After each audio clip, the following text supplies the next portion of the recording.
রংপুর নগরীর জনসেবা ক্লিনিকে বৈষম্য বিরোধী ছাত্র আন্দোলনে শহীদ আবু সাঈদের দুই ভাইকে লাঞ্ছিতের অভিযোগ উঠেছে ক্লিনিক মালিকের বিরুদ্ধে।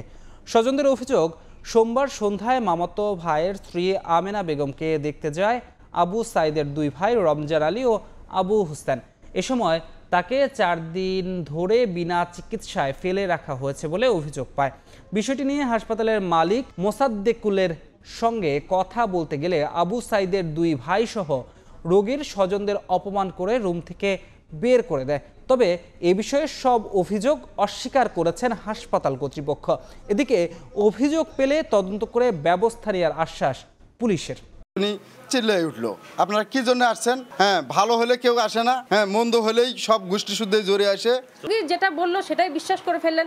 একটা যখন প্রাইভেট হসপিটালে একটা রুগী ভর্তি হয়, আপনার কি বিশ্বাস হয় যে 4 দিন একটা রুগীকে না দেখে থাকবে?